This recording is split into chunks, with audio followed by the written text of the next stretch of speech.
Hello दोस्तों, कैसे हैं आप सब। मैं आशा करती हूँ आप सब बहुत ही अच्छे होंगे। तो आइए पढ़ लेते हैं 23 सितंबर का करंट अफेयर। आज है 23 सितंबर। दोस्तों, मेरा टेलीग्राम चैनल है इल्विशा स्टडी।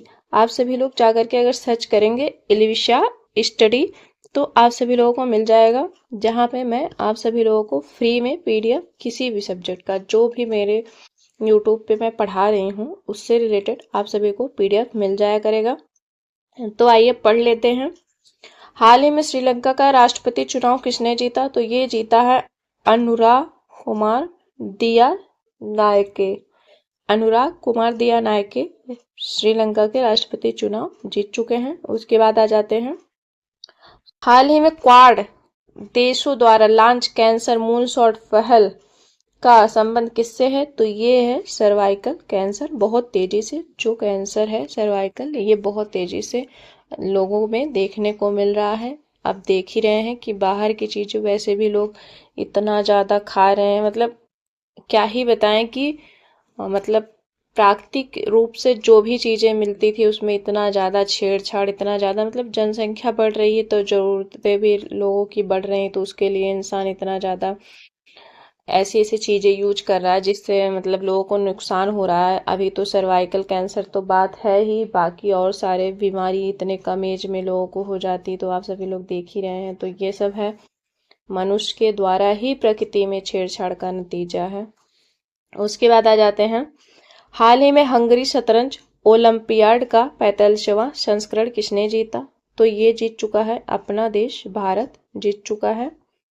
उसके बाद आ जाते हैं, हाल ही में अंतर्राष्ट्रीय शांति दिवस 2024 कब मनाया जाता है या फिर मनाया गया? तो ये है 21 सितंबर को अंतर्राष्ट्रीय शांति दिवस मनाया गया। कहाँ अब शांति है, लेकिन शांति दिवस मनाया जा रहा है। शांति तो जिंदगी में इंसान के है ही नहीं, इतना ज्यादा बेरोजगारी, इतना ज्यादा इंसान की लाइफ में भाग दौड़। उसके बाद आ जाते हैं, विश्व सफाई दिवस। तो विश्व सफाई दिवस जो मनाया गया ये 20 सितंबर को मनाया गया। ओजोन दिवस जो है ये 16 सितंबर को मनाया गया, ओजोन दिवस। उसके बाद है विश्व पृथ्वी दिवस, ये आप सभी लोग बताएंगे। और एक चीज ध्यान रखिएगा, अगर कोई भी एक भी सब्सक्राइबर अगर मेरी वीडियो से पढ़ रहा हो तो बस ये है कि अच्छे से पढ़े और क्वेश्चन के आंसर दे, नहीं तो फिर मुझे ऐसे लोग नहीं चाहिए जो बस केवल टाइम पास कर रहे हो। क्योंकि मेरा बस मेन उद्देश्य है, अगर कोई दो भी मेरे यूट्यूब चैनल से पढ़ रहा हो तो मैं उसका सिलेक्शन करा सकूं, बस मेरा ये है। मुझे 2 ही 4 चाहिए, अगर चाहिए अच्छे से चाहिए। बाकी ये नहीं कि बस ऐसे ही आओ देख करके चले जाओ, बस ऐसा कोई। हाँ, अगर आपकी इच्छा है, अगर आप अपना कोटा पूरा कर रहे हैं तो वो आपकी मर्जी है, मुझसे नहीं वो है। अगर करंट अफेयर की क्लास कोई देख रहा है, उसे ये चीज अच्छी लग रही है तो वो जरूर लाइक करके या फिर फीडबैक दे करके बताएगा। क्योंकि मैं ये चाहती हूँ, पता है मेरा एक ये है कि पता है ऐसा होता है कि करंट अफेयर बहुत होता है, मैं उसमें से कुछ ही कुछ क्वेश्चन लेकर के आती हूँ जो ऐसा होता है कि आगामी परीक्षा में पूछा ही जाता है। तो मेरा ये रहता है कि मैं क्लास में ही आप सभी लोगों का रिवीजन कराऊं और तैयारी कराती चलूं, जिससे कि आप सभी लोगों को अलग से समय निकालने की जरूरत ना हो। अगर आप आधा घंटे भी दे रहे हो तो उस आधे घंटे में आपकी तैयारी हो जाए।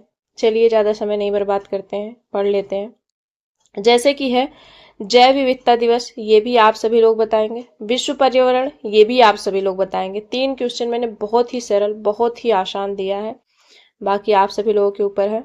उसके बाद आ जाते हैं, हाल ही में किसे वायुसेना प्रमुख नियुक्त किया गया है? तो ये नियुक्त किया गया है वायुसेना प्रमुख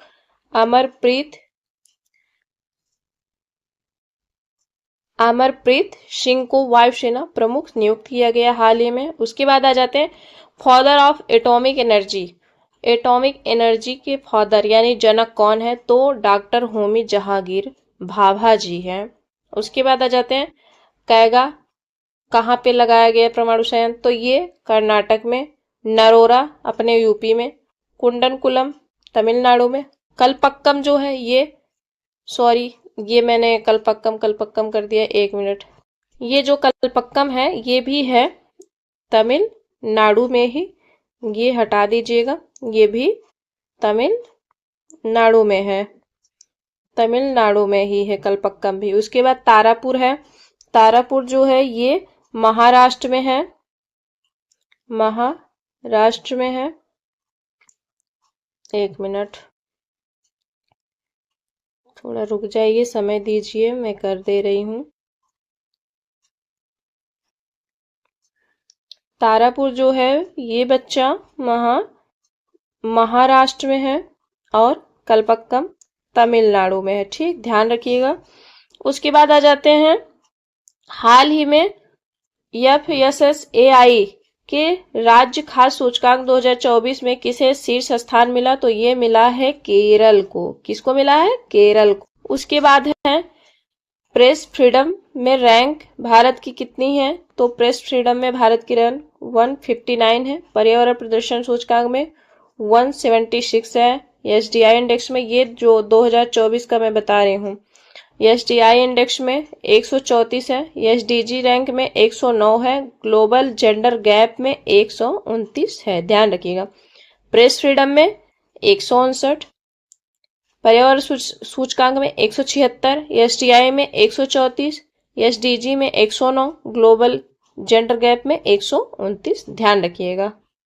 उसके बाद आ जाते हैं कि हाल ही में आपदा प्रबंधन कार्य और अतिक्रमण हटाने के लिए हाइड्रा को कानूनी मान्यता किसने दी? ये कानूनी मान्यता दिया है तेलंगाना। ठीक, ध्यान रखिएगा। उसके बाद है, हाल ही में केंद्रीय मंत्री भूपेंद्र यादव ने क्लीन द बीच अभियान 2024 कहाँ प्रारंभ किया? तो ये प्रारंभ किया है मुंबई में। ठीक, क्लीन द अभियान मुंबई में प्रारंभ किया है। उसके बाद आ जाते हैं, हाल ही में विश्व स्वास्थ्य संगठन ने किसे कुष्ठ रोग को खत्म करने वाला दुनिया का पहला देश घोषित किया? तो ये किया है जॉर्डन को। किसको किया है? जॉर्डन को।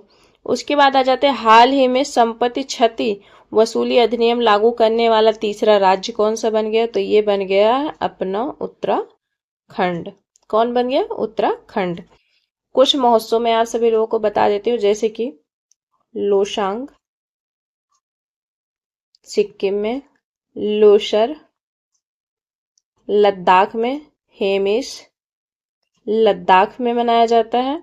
उसके बाद आ जाता है ट्यूलिप फेमस है जम्मू कश्मीर में। ट्यूलिप पार्क भी है जम्मू कश्मीर में ही। उसके बाद गिद्धा भांगड़ा जो नृत्य है ये पंजाब में मनाया जाता है। उसके बाद कथकली केरल में। उसके बाद कथक जो है ये यूपी में। आप सभी लोगों के लिए एक बहुत ही इम्पोर्टेंट क्वेश्चन मैं बता रही हूँ, कमेंट्स करिएगा। चिकनकारी के लिए कौन सा शहर फेमस है? चिकनकारी के लिए कौन सा शहर फेमस है? ऑप्शन है वाराणसी, लखनऊ, फैजाबाद, प्रयागराज। इन चारों में से आप सभी लोग बताएंगे कौन सा है। उसके बाद इस वीडियो को यहीं पे एंड करते हैं। Thanks for watching. बाकी वीडियो कैसी लगी आप सभी लोग कमेंट्स करके जरूर फीडबैक दीजिएगा। बाकी बने रहिए, मिलते हैं एक नई वीडियो में।